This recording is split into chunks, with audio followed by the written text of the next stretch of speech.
This is the politics of everything, and I'm your host, Amber Daines. Welcome to the podcast where we want to discuss the politics of everything, from money to motherhood, nutrition to narcissism, startups to secularism, the environment to equality, and much more. Our guests are experts in their field or topic of choice, even if you've not yet heard their name. This is a bipartisan podcast, so while we love exploring varied views and get a buzz from a healthy debate, by no means is this a one-sided forum for any one political view. So please listen up and enjoy the politics of everything. Marketing is the cornerstone of any business or brand's visibility. And once upon a time, marketing was all about printed newsletters, physical events, and even direct mail. Digitization has changed that dramatically over the past 20 years. Today's guest, Shannon Stone, is a business and marketing consultant who specialises in digital marketing. Shannon looks at businesses uniquely to develop a plan to reach their audiences in a way most would not. She's all about the bigger picture as much as the finer details. She works one-on-one with brands and businesses, and she's a support system that uses her expertise in marketing to grow businesses. Today, I'm delighted to be chatting to Shannon about the politics of marketing. Welcome to the show. Oh, thank you, Amber. Thank you so much for having me. And I'm really excited to have this conversation with you all about marketing. Exactly. Yes, we always love to have experts on, and you're certainly one of those. So going back to when you were a little girl, growing up, did you have a dream of what you wanted to be when you grew up? Like, did you want to be a dancer or an astronaut, or was there anything in you that had a sense of where your career might lead when you got older? I feel like I didn't. Like, when I think back to when I was a kid about, some of the, like, as you go through schooling, they're always asking, what do you want to be? And I could tell you now I probably had at least 5 different things, including a teacher, a vet. When I did progress to high school, I wanted to do fashion. I even looked into property development. So I feel like I never really had one specific thing I was interested in. It just kind of progressed as I kind of grew up. It was probably in my early adult life is when I really decided that I do want to go into marketing. I think the common thing when I do look back is I did always think I wanted to do something to do with business. I feel like I've always kind of had that little bit of a business mind. And so that's probably the one commonality that I can really relate back to all over the years. It's always about connecting those dots backwards, I think. And how did you actually get started in marketing? And did you sort of make it a profession, or was it something that you fell into through a series of perhaps jobs that you had? I mean, how did you really fine tune that expertise? Yeah, I think, well, for me, once I decided that I want to do business and marketing, I didn't fall into it at all. I feel like I was very specific about this is what I was going to do. And so I first enrolled in a TAFE course, doing a double diploma. And I guess that was a bit of a test run to see, is this what I actually want to do? And of course it was. So I went to uni, did extremely well, and then into an internship in marketing, and then into some really good marketing roles. So for me, it wasn't something that I fell into. I think I was just very focused at this is what I want to do, and I do really enjoy it. And thankfully for me that I did have those opportunities at each step of the way kind of open up when I needed them to. So yeah, that's kind of been my experience about getting into marketing. And how do you define marketing in its simplest form, and how would you differentiate that for the audience in terms of, say, from advertising or public relations, which is my background? Are they all part of the same family or skill set, or do you see marketing as distinctly different, and if so, how?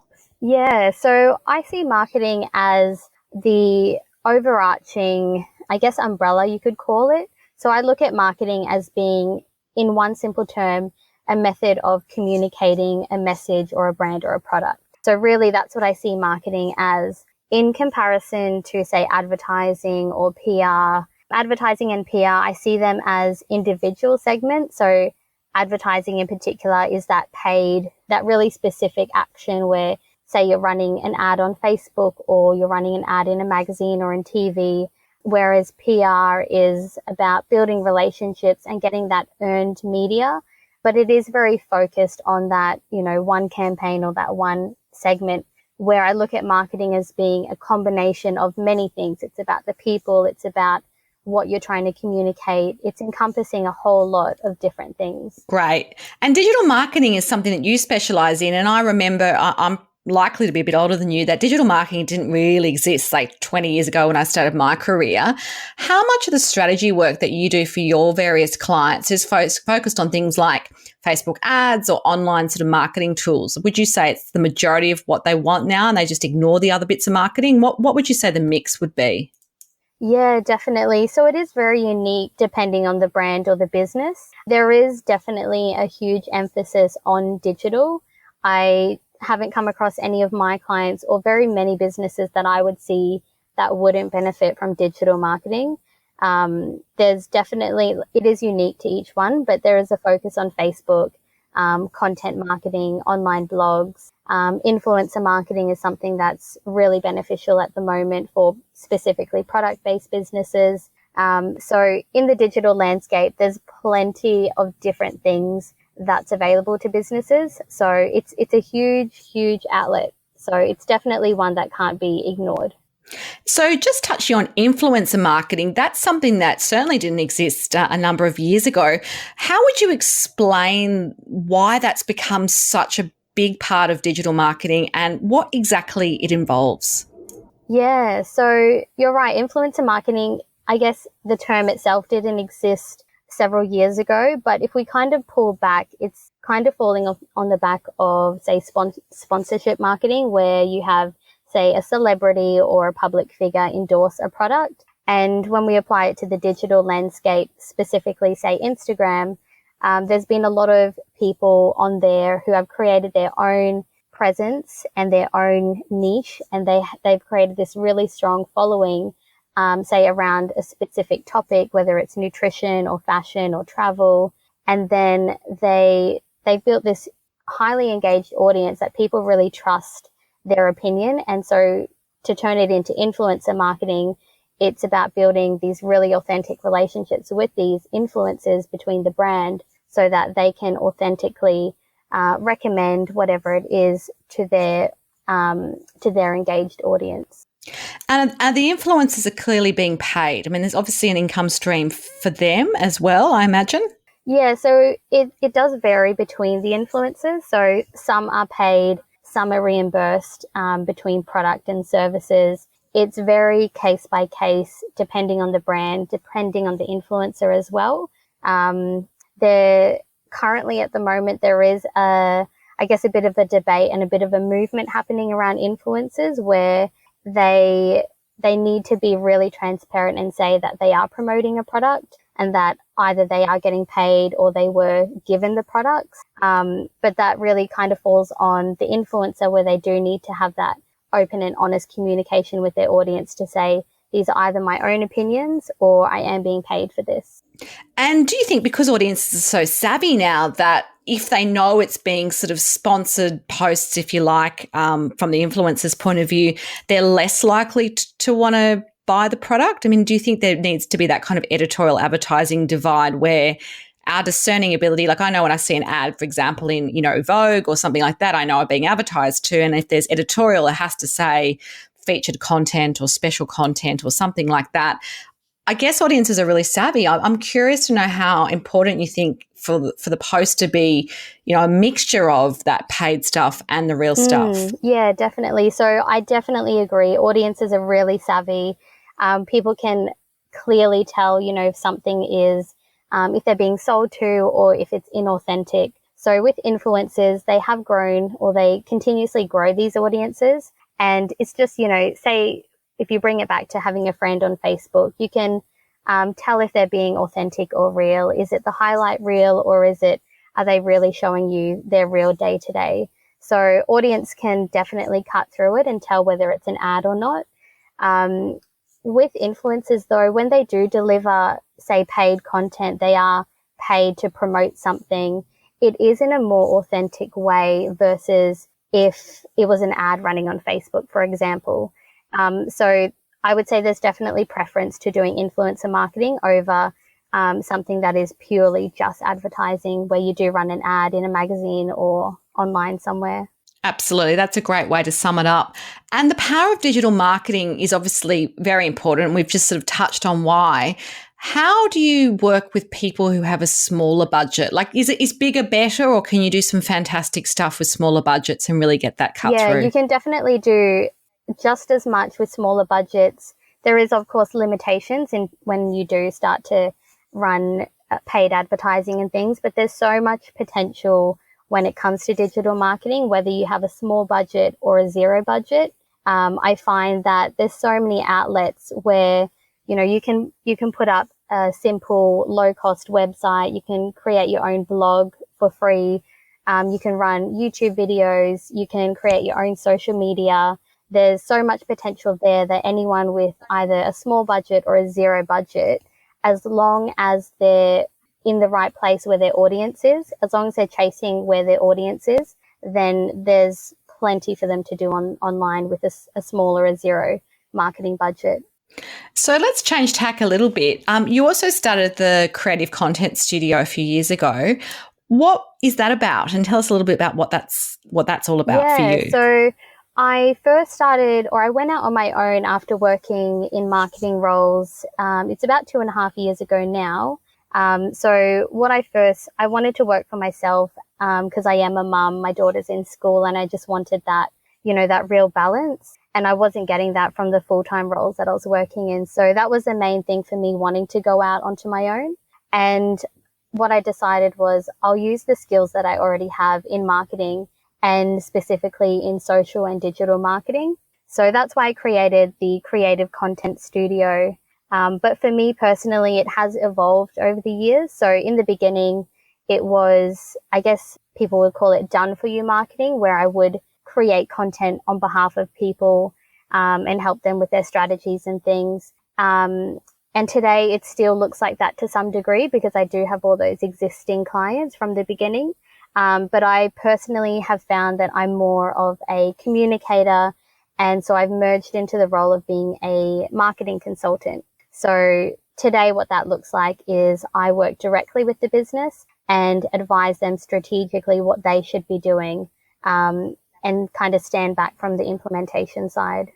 And do you have people in your team? Do you work with people in the gig economy? How have you sort of grown the business? Obviously, it's yours, but you must have had to get some support services in as you've grown and you've got more and more clients. Yeah, definitely. So when I did, I went on a bit of a personal development journey when I was, I guess anyone who starts a business, really, it's the start of a really intense personal development journey. And for me, it really was. So once I got clear on that, I wanted to make this transition into consulting.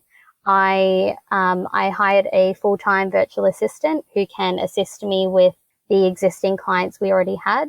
And then between me and the virtual assistant, we have everything pretty much handled. When there are certain aspects that we require another specialist, or say we have overflow tasks, then I have a really good circle of local people who I outsource to, whether they're copywriters or website developers or graphic designers. Because at the end of the day, I still want to maintain that high quality service to all my clients. So I do hold a good circle of people in my mix who I can call on and help deliver that really high quality service to our clients. How do you market your own business? Because it's what you do. So how do you go about that? Yeah, definitely. So for me, it has always been about networking and referrals. So for me, up until now, and probably for the next 5 to 10 years, it'll still much be about that dynamic. So getting to know people,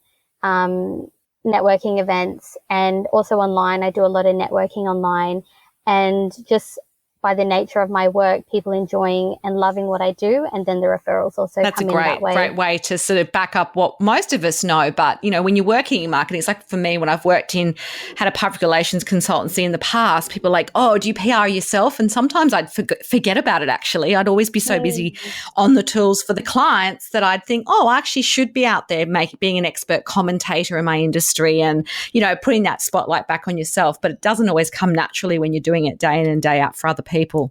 Yeah, definitely. I remember early on, I said to someone in my networking group that I've come to the realization that I actually need to make myself my own client and treat my own marketing as if, as if I would my own other clients. And so sometimes it is a bit of a struggle to, when it's all about yourself, there's kind of like that, what should I be doing here? Because, you're just in it day in, day out. But I do try and make that priority where I do commit to, creating my content, making sure I'm connecting with people, and really making sure that I'm continuously, having that presence. So give us some tips. What's some of the big mistakes that a lot of people make across whatever client or whatever industry you work with when it comes to marketing in 2018? Are there certain things which people tend to get wrong if they haven't worked with you or been educated in what marketing does and how it can work for them? Yeah, I find there's one main mistake that people do make, and that is they don't follow through, and they're not basically it's that they don't follow through with the strategy or the idea that they've come up with, or that someone's helped them craft. And so new, say, social media, for example, new platforms or changes to the Facebook dynamic come along, and just, I guess, light bulbs kind of fly off, but things should not change. It's still about the messaging. It's still about reaching your customer and making sure that you're in front of them in the right platform. So ultimately, I think it's just following through with the strategy that you have in mind and keeping really consistent. Absolutely. I think that sort of holds true for a lot of other things and activities, that, like, even in public relations, because that's what I know. I used to say to people, this is kind of a marathon, not a sprint. You can't just sort of dip in and out of it and expect that consistency of results. When people get some runs on the board and they feel really great and their sales funnel's full, they kind of go, oh, we don't need to do this anymore. But it's actually the opposite. They've got to keep that up. Otherwise, in the noise, sometimes you get lost and your competitors then end up getting all the attention, is what I found. Yeah, 100%. So I have two questions to wrap up with. I ask all my guests, who would be your number one mentor inspiration in your life? And they don't have to be well known. They could be someone in your family or your friends. And what have they taught you about life and success? Yeah, I do take a lot of inspiration. I'm very much into personal development. So I'll give you two answers. I do look at two of the big ones, such as Tony Robbins and Marie Forleo. They're two big ones that I do take a lot of inspiration from. But really, in my day-to-day, the number one person that I do take inspiration from is, of course, my daughter. And the main lesson that I find, and I find it just carries through to every part of my personal and business life, is that life happens so quickly, and that we just need to keep embracing everything and keep the ball rolling. The world's not going to stop for us, that we just have to keep up the momentum and keep on going. So I think I find that's really good for me to have my daughter with me every single day. That's a constant reminder of, what I need to be doing and why I'm doing it as well. So, yeah, she's definitely my number one. That's gorgeous. Finally, what are your top 3 tips for anybody wanting to win in the politics of marketing? If they had to do something today or get started, what would be the top 3 things you would recommend? I would say the number one is, falling back on what we were talking about before, is decide what you're doing and stick with it and be really consistent with it. So as you're doing everything, once you've got a strategy up and running, review. If it isn't working, review it and then adapt, rather than start adapting and then review. So make sure you're reviewing your work before you start making changes. The second one is, if you don't know what you're doing, then find someone who does, or start educating yourself or finding the right people or resources to help get you or your business on track and onto the right path. And then the third one is to definitely make your business unique. And the easiest way to do that, I find, is to add your personality into your brand, because there's nothing more unique and nothing that people can relate to, or there's nothing more authentic than you sharing more of yourself. And what might that look like? Is that sort of using more imagery or personal stories? What would be a little example of that personality piece? Yeah, so I would say for the most part, it is sharing personal stories. And then secondly, of course, it's adding images and videos, and not being, don't be really scripted, and don't worry about, Facebook Live is probably the most beautiful thing to come across Facebook, because it's so real, it's so raw. You can't script it. You can script it if you want to sit there and read off a piece of paper, but, background noises running by. It's just you in your everyday, and you really can't hide from that. So that's probably the number one way to be authentic. Well, that's been terrific advice. If you do want to connect further with Shannon, there will be some details on our show notes. You've been listening to The Politics of Everything. Until next time, keep well. Thanks for listening today. If you've enjoyed The Politics of Everything, we thrive on feedback. So please add a short review and share the podcast with your network, your friends and family. I'm also always on the hunt for fabulous new guests, so if you've got a view to share and an idea how to get our listeners excited, please email me at amber@bespokecomms, that's BESPOKECOMMS.com.au, and we'll be sure to get back to you. Until next time.